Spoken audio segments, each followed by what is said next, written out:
You're listening to Secrets of a Bridal Seamstress podcast. I'm your host, Nadine Bozeman. In this podcast, I'm sharing business systems and strategies specifically tailored to the bridal sewing industry so you can build your own modern and profitable bridal alterations business. Join me as I also get to chat with fellow seamstresses and share their personal success stories. I'm so glad you're here and that we can grow together in this unique trade.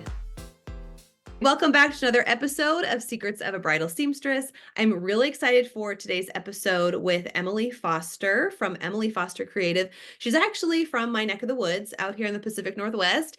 And recently she led an awesome training within our Secrets of a Bridal Seamstress membership, specifically about branding and enhancing your personal brand. And we were kind of left speechless because there was so much great information. So I'm really excited to have you share information to our podcast listeners. So thank you, Emily, so much for your time. This is going to be great. Thank you so much for having me, Nadine. I'm so excited. Yes, like another West Coastie. And it was really easy to schedule this because we're in the same Yeah. time zone. I So know we're doing this like at almost 4 p.m. our time, which is I think so unheard of for yes, calls. I usually have to do all my calls earlier in the day. me too. And like, I'm not super a morning person. And also like, I have like puffy face until like circa 11 a.m. So normally if I have like a meeting, like a 9 a.m. call, like I'm putting like ice on my face to like try to make myself look like less puffy. So I was like, ooh, 4 o'clock. Yay. Okay. Yeah, that's great. Thanks for All having right. me. Yeah. Let's dive into Emily Foster Creative. What inspired it? What led you into the wedding industry?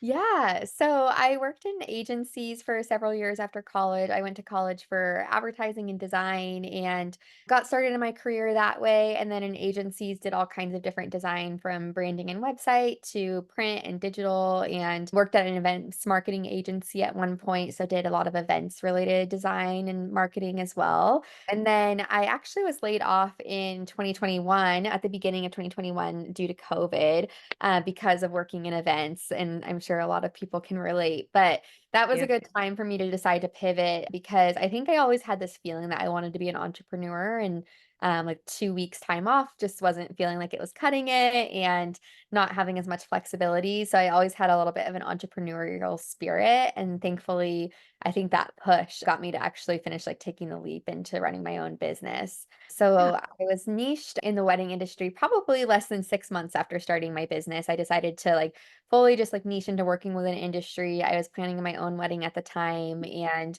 I had always kind of been a wannabe wedding vendor, I tell people. So I had like dabbled in wedding photography and videography, and I did enjoy like event planning and a lot of the different aspects. And I knew I wanted to also work with creative service providers. So it was a great combo. And Yeah. also coming at it from the standpoint of being a bride, I could speak to what couples are looking for and what's working and not working with your brand and website. Yeah. Yeah. I love when things just like fall into place, like kind of naturally. Yeah. Like, okay, so this job is letting me go. So I'm kind of forced to pivot, but I was already thinking about it anyway. Like these things just kind of align with kind of our subconscious, and then like things like line up when they're supposed to, without forcing it. So Yeah, and it's crazy because it doesn't always feel that way at the time, I think. I'm sure a yeah. lot of us are, like, freaking out in the middle of Yeah. it, but that was one weird thing about, like, usually when someone is laid off, I think they're obviously very sad and shocked, and because I think of just the nature of COVID, it wasn't, like, the most unheard of thing, so it wasn't Yeah. a huge surprise to me. It's not like I really saw it coming at that point, but I remember actually, like, going for a walk, like, and just kind of, like, talking with a friend or, like, my husband or someone on the phone and just being like, "I think I need to, like, not go back to a job now. I think this is, like, a point that, like, I need to start my own business." Like, I was more excited and, like, Mhm. more anxious about what to do next versus, like, the sadness of a job loss. Yeah. Yeah, that's amazing. And that's like super telling. Like, and yeah, like how you said, like in the middle of it, you're like, oh my gosh, this is such a long season. I'm not gonna get through it. And then it doesn't take very long to look back and think like, oh my goodness, look what's happened in the past 3 years. Like Yeah. it's only Yeah, just it's been, more. 3 years, basically exactly April 1st is, like, my business anniversary, so it'll be that Oh, then, well, happy yeah. early anniversary. Yeah. Yeah. As at the time that we're recording this, it's March 12th. So I was just talking to a girlfriend last night about how this is like the anniversary of everything closing. And I remember what I was doing. I was at a book club on Thursday, March 12th. And who knew that that's what, and we were all talking about like, oh, like this is so weird. Like this is what it was with teachers. So we were talking about like what was happening like with schools and anticipating. And then all of a sudden the next day it was like done and done. It was that Friday. So Yeah, March bizarre. And just to think 13th. like it's been already 4 years. So anyway. Yeah, I remember I was having lunch with a creative director because I was kind of like loosely job searching in my last Oh, job. And even then, even okay. yeah. So Yeah. I was like, it was before I was laid off. I guess that was like a year-ish before I was laid off. And we like were just like networking and everything. And yeah, like I came back from lunch and my boss was like, everyone like take your office supplies and go home. And yeah, it's crazy how Yeah. long I do like a one a day journal. So I noticed that came up. Like Yes. the Yeah. question for March 13th every year is like, what was the last movie you saw in theaters? And that was like kind of blank for a little bit. Like I was just putting the same movie. It was like Jumanji 2. Like I saw it at the beginning of 2020, and then we didn't see any movies and new movies in theaters until I think it was 2022. Oh, that is so it just Yeah. I mean, it feels like it was so long ago, but it then at the same time, it's like, wow, that kind of flew by. And like that was such a different world too. Like, I don't know. So just Yeah. Yeah. so Hopefully everyone just is take us all relating to back there. But when this. I was like, I just looked at like the date on my calendar and I was thinking about your anniversary and I'm like, oh my gosh, we're here. Anyway, well, congratulations early on your anniversary that's coming up.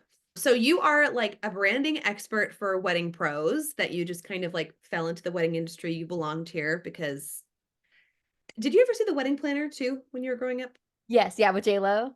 Oh, yeah, yeah, yeah. Yeah. So I was in high school when that dropped, and I definitely feel like that also influenced me because once I was like in the wedding industry, I'm like, oh my gosh, I totally belong. And I think this is what I've been dreaming about forever. So I think that Yeah. influenced our generation a little bit too. So you just, Yeah, I also had Bride Wars with like Anne Hathaway and Kate oh, Hudson, that's right. That and was a good one. 27 Dresses. Oh, yeah, So yeah, yeah.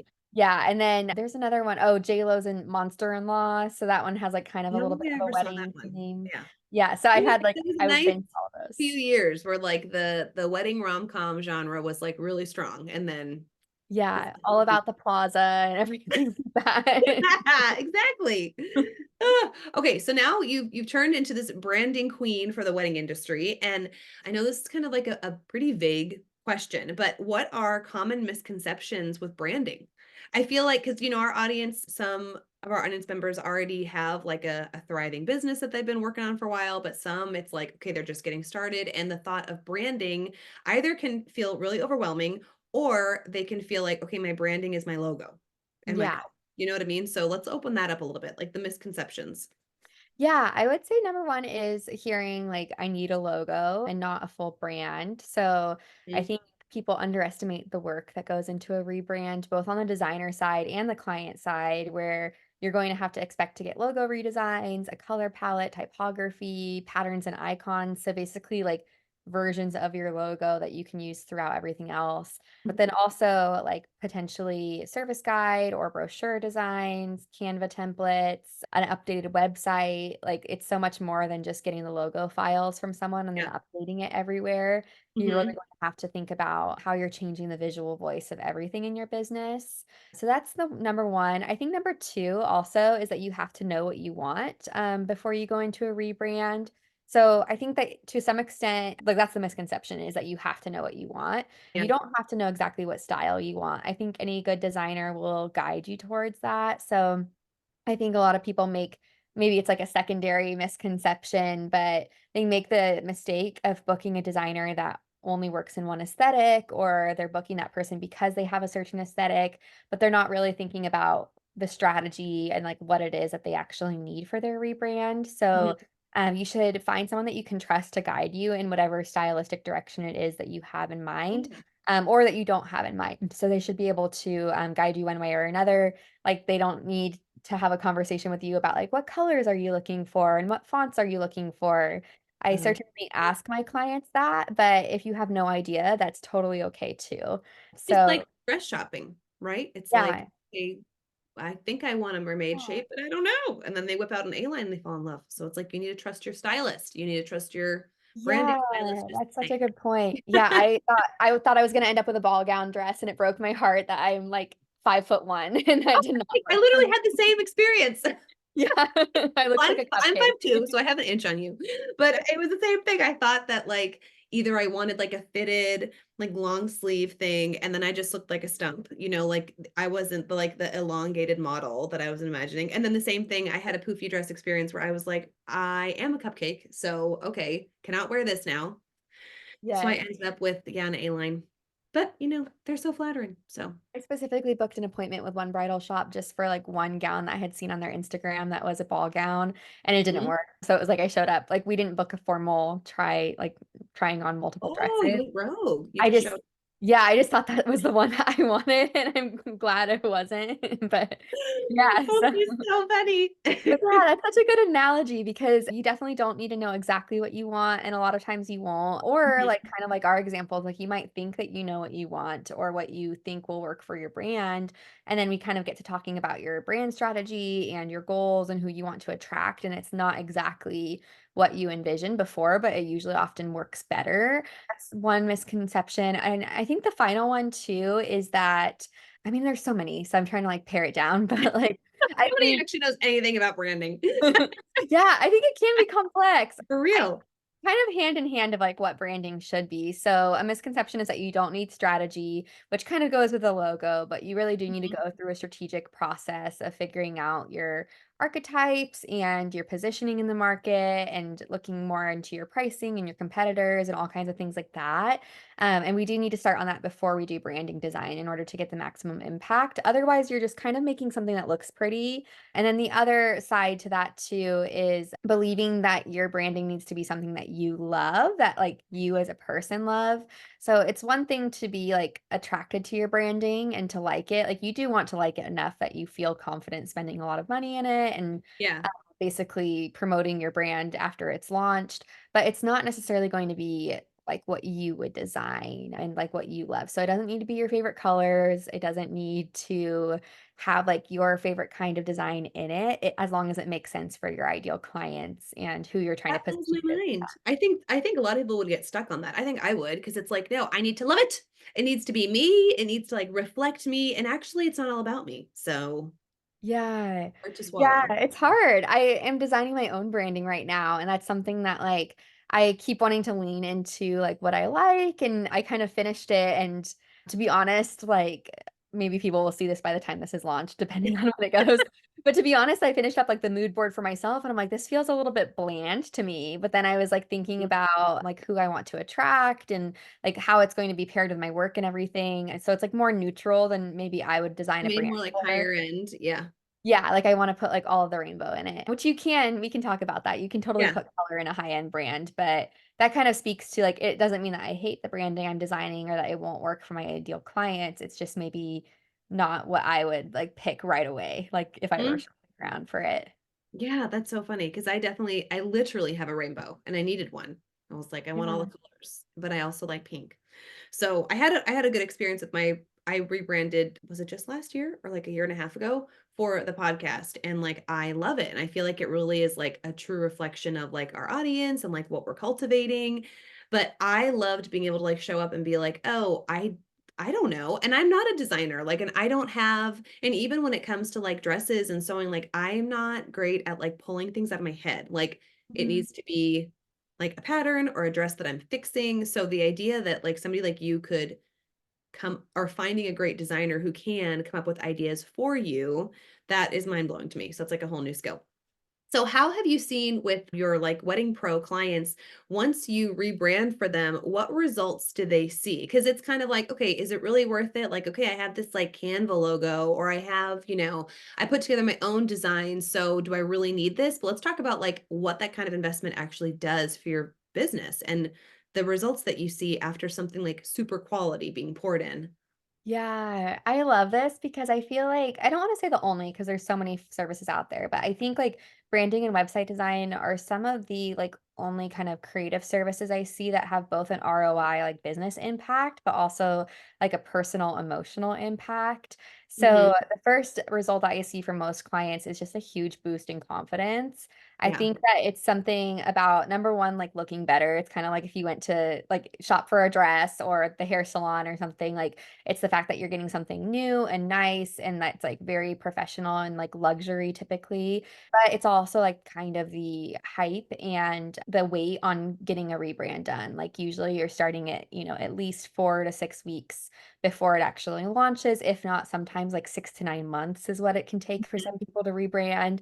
So after doing like all of that work, because it is work on both the client and designer side, but like you might have even been thinking about this for a couple years before you rebranded, of thinking about a new name and pivoting your business. So there's that confidence when you're finally done with it of like, okay, this is like the new me. Since Yeah. it is, I know I just said like it's not about you and what you like, but a lot of times for our creative businesses, like we are like solopreneurs or small teams. So it is Mhm. putting like a new face of makeup on your business.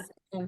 So there's that confidence that I see right away. And then recognition, I would say recognition both from potential clients and then also from partners. So like vendor partners or business colleagues. And that recognition can lead to a quick ROI of people realistically booking an inquiry or booking your services really quickly after a rebrand. It's not promised, just like SEO and website experts and like copywriters don't promise specific results, but Yeah. Yeah. it is something when you launch really strategically with your rebrand that can happen. And then another result too is being perceived as a leader in your industry. So being able to, that allows you to do so many things. It allows you to get more inquiries and better inquiries in your business. It allows you to raise your prices. That's probably like the biggest ROI for people is that Yeah. people can double, triple, even like quadruple their prices. Like I've heard of, for example, photographers going from charging like $800 per wedding to charging like $8,000 per wedding after a rebrand. And that sounds crazy, but when you have a great service and the experience and it's your brand that's been holding you back, like that's the kind of ROI that you can see very quickly, which that's Yeah. great because like a typical rebrand, can cost anywhere between like kind of like low end and high end, like $3,000 to $13,000. So if you Mhm. are able to charge premium prices for that and see that kind of ROI, then that's great Yeah. right away. Yeah. So Mhm. that's being perceived as a leader, booking better and more clients, being able to raise your prices. And then that kind of goes into like in the long term, just being perceived as like the better choice and like the leader in your industry, kind of like I was saying earlier. But if you were to look at two brands side by side, so like for example, two bridal shop side by side and they like maybe are both on the same street and they both have branding outside and like they have the same kind of quality gowns inside, but if the brand is high end and luxury on the outside, then people are going to be more willing to step inside. And also, like, most importantly, once they get inside and see those premium prices, they're going to expect those. If you kind of think about like that hole in the wall taco shop that we all love, like it doesn't mean that it doesn't have good quality food, but sometimes it's the branding that either keeps us from going there or we wouldn't expect to pay premium prices for that. Like we're not expecting Right. to just go down to like some like hole in the wall place and spend like $50 on a plate. Being able to be perceived as like the better option for that and people being willing to pay more for working with you than they would a competitor simply because of the branding and the brand essence you're putting out is a huge Mhm. thing I for think, results. yeah, and I think this is so great for listeners because I know that some people might be thinking like, well, my work is my work. So it's like my work speaks for itself. And it's like, well, not really. You know what I mean? Like, yes, your reputation precedes you, but also like the branding is if you're going to be investing in like a business, like what is your business saying about you? You know what I mean? It's more Yeah. than just kind of the work that you put out there. And I love how you said the confidence.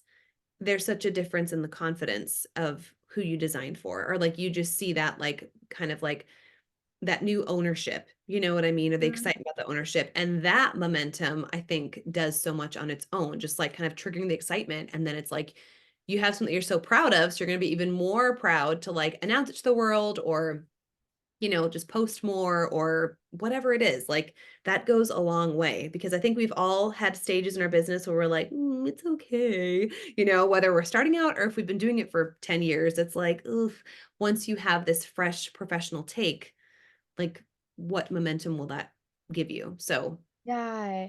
Yeah, and I feel like not everyone, but a lot of people when they say the work speaks for itself, like usually they're relying more so on referrals for their business. Mhm. So like that's true, like with word of mouth and referrals, your great work and like your great service might speak for itself, but it's like how long can you rely on just referrals and word of mouth to run your business? Yeah, yes, that's Um, so good. And I yeah. think it's that seamstresses, we can get in that bubble because we can get dependent on like the shops that refer to us, or we think, okay, our brides are going to tell their friends and their friends. And yeah, that's like that totally worked for me, you know what I mean? Mhm. But at the same time, like I think that only goes so far. And then it's like I gotta meet them in the middle. You know what I mean? I still need to like show up too. So Yeah, yeah, and even if you are, like, so lucky, I mean, it would be great if we could all, like, fund the next 25 years of our businesses off referrals, but, yeah. even if you are, it doesn't necessarily mean that all of those referrals are going to want to pay your premium prices, so having a high-end brand and a high-end website that can showcase that quality is also going to help with the sell, like, I've definitely had people reach out to me who were a referral by, like, a trusted partner, and then it was because they landed on my website and they saw something that they connected with that they actually reached out. Like maybe they had me and a few other people in mind that someone referred to, but being able to have that brand that can be competitive.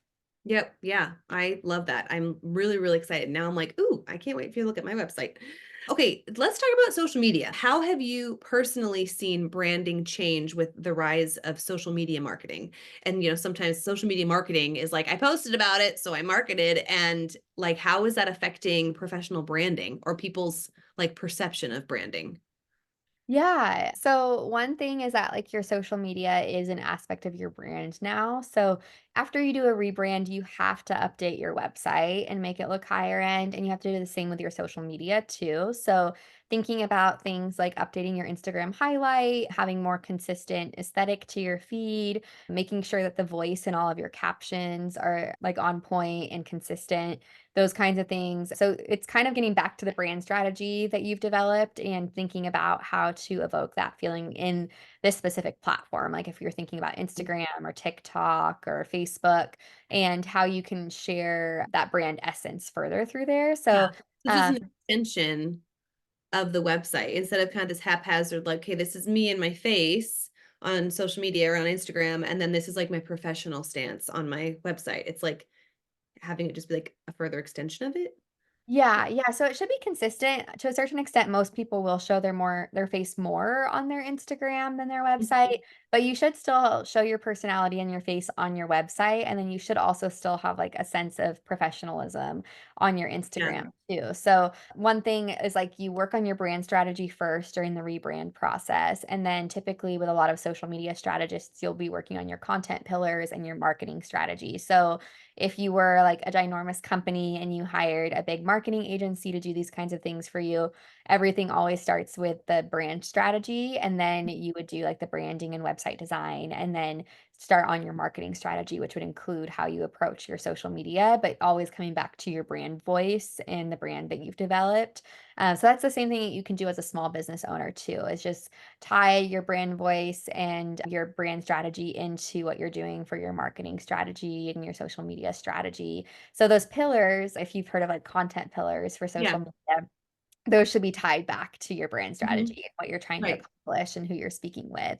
Yeah, so Yeah. That goes back to the importance of like knowing what the whole brand is, and that goes beyond colors and logos. It's yeah, like what are you here for? And then that's how I feel like the clearer that can be, the easier it would be to pull your pillars from once if you actually yeah. have a clear understanding of like who it is that you want to serve or what you want to do, you know? Yeah, yeah, that's another thing too, is the clarity that a brand can give you. That's one of like the pieces of results. Makes Mhm. everything so much easier when you are trying to market yourself because you have the visuals, you have the Yeah. voice, like you have Yeah. that sense of direction. And that's I wanted to touch on that because, sometimes as seamstresses, we can feel like, okay, well, brides are my clients. So all brides, any bride who wants to work with me as a client. And it's hard to kind of think specifically for some people, it can be really hard to think specifically, like I have a specific client in mind. So how can a branding strategy help us like reach the brides that we actually want to work with, not just like, okay, whoever like sends me an inquiry?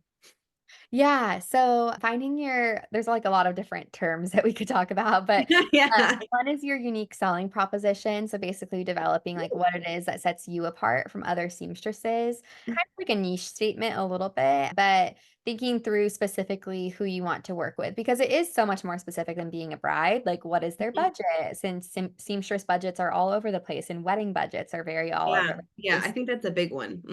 Yeah, and even, like, different types of dresses, like, we're no longer seeing, like, the same kinds of dresses anymore, so, Mhm. like, different quality as well, like, you might have 2 dresses that appear, like, very much the same, like, they're, like, floor-length gowns, but did they buy their dress from, like, an online shop and, like, maybe somewhere a little bit more affordable, or, like, are you actually altering a dress that's, like, $10,000? Like, thinking Yeah. through what that looks like and how they're finding you. That's also going to change things. Like you mentioned, people getting referrals from bridal shops.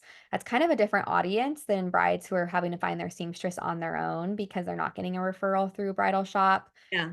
So, like, for example, like Beholden or other kinds of shops where it is technically like a wedding dress shop, but there's not necessarily like one seamstress like referral or someone on staff or something like that, thinking through how they're finding you. And that goes into psychographics and demographics to getting to know your ideal clients. So, psychographics are like the feelings and emotions and kind of like values that people have when they are choosing to purchase something. And then demographics are like on paper stats of like age, income, geographical location, all kinds of things like that. So getting really clear on who it is that you want to, I hate using the word target, but who it is that you want to like attract with those things. I feel Yeah. like it just makes it seem like we're like doing less than serving, which I think we're Yeah. all serving with our We're creative just really intentional about it.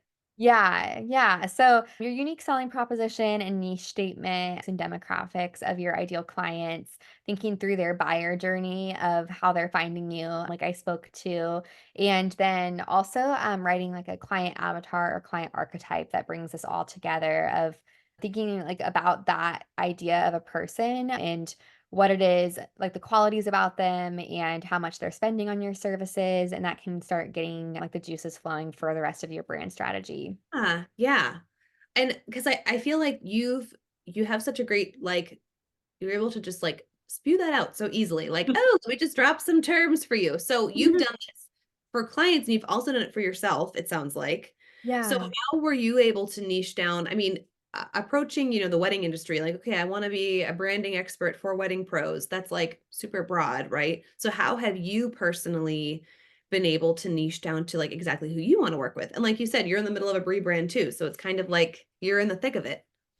Yeah, so I do work with a lot of different types of wedding pros, but I think that the common thread is that they are wanting to ultimately like better their business and elevate and attract like more of their ideal clients Mhm. and want to do it in like the most seamless way possible. So that could look different by getting a template, like I sell website templates, and it could look like a more high-end service. Like my top service ranges from 9,500 to 13,000. So like having everything done for them. But everyone is basically like in my brand strategy. They're that persona of the person like they want to book the 9 to 13K service and Yeah. have everything done for them. They just like might not logistically be there in their business yet. So they Mhm. value outsourcing to people. They value not spending time on things that they hate. They value like creative work and they understand the ROI of investing in their own business. Yeah. Even if they don't have 9 to 13K, they might be doing it in other ways by investing more time or money or things like that. So have kind of other different services to meet people in the middle with that persona, but like we still are keeping that ideal client in mind. So that's a great example for seamstresses and other wedding pros. Like it's not going to be that your ideal client is necessarily going to be like the perfect fit for every single one of these services. Like you're going to still have multiple services and prices and everything.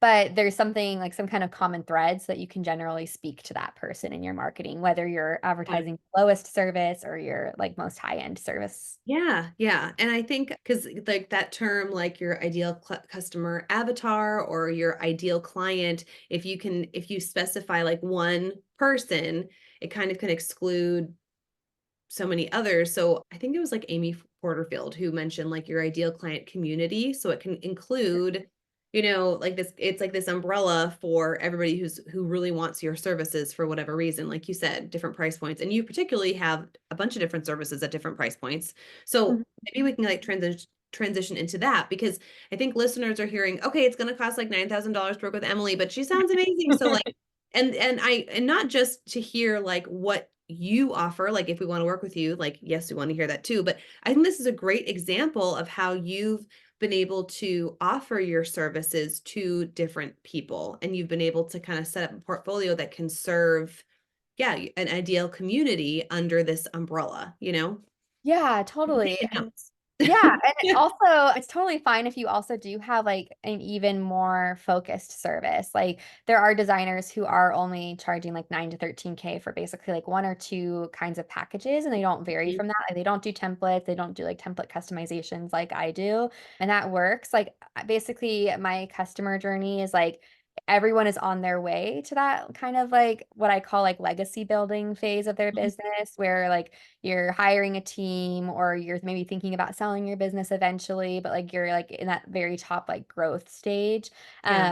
And you can always check out my like Instagram profile. I have like a little pinned post about like champagne on there, but I have like five different basically service levels for people that talk about everyone on that journey. So Oh, cool. like the first part of that journey is like when you're just starting your business, like realistically, I would never advise that you spend 9 to 13K on your brand and website at that point. So basically launching a website that is pretty but still strategic and is going to work for you. So that's like my website template kind of part of my business. And the templates Mhm. right now are priced around 450 and they're show it website templates. So they're very easy to customize and it's very easy for it to grow with you and your business and you could rebrand it eventually, but basically that's like great if you're at that stage where you don't mind DIYing and you still Yeah. want something that is very high quality and looks good.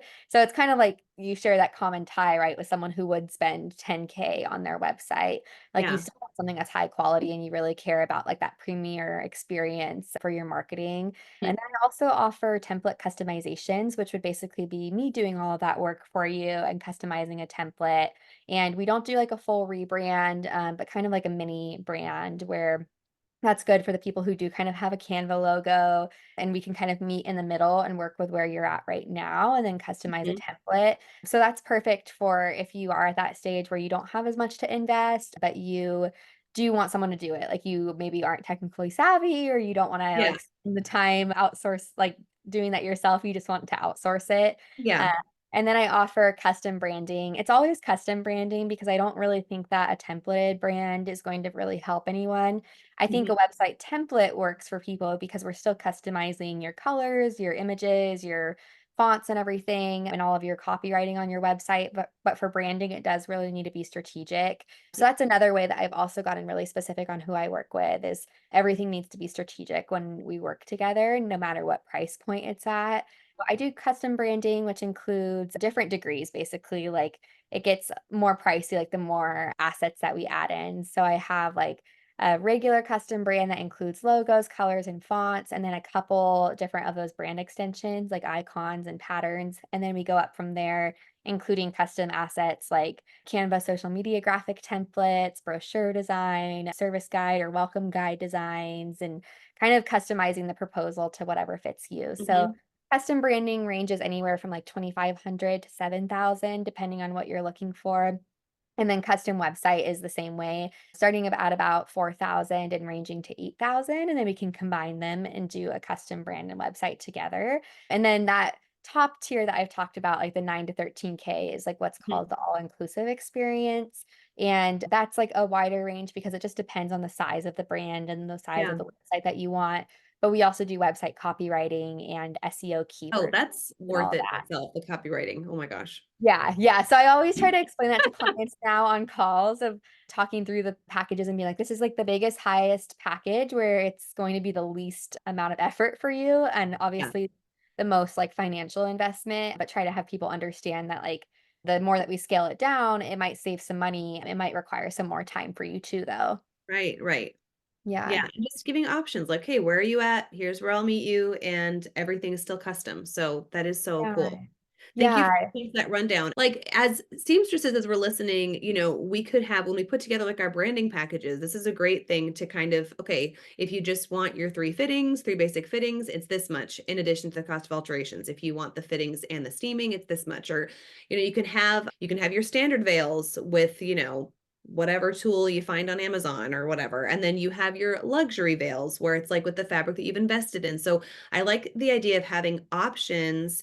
It's not like everything that we need to make and provide is luxury, just because I think that's the nature of brides too. Like they're gonna maybe spend like $4,500 in a dress, but they kind of want to skimp out in the veil or whatever, like their budget puts weird reasoning in their head sometimes that may not make sense to us, but it makes perfect sense to them. So just having different options available, that was a great example of like, okay, how to serve them where they're at without necessarily like feeling like you're dumbing down your services or your quality.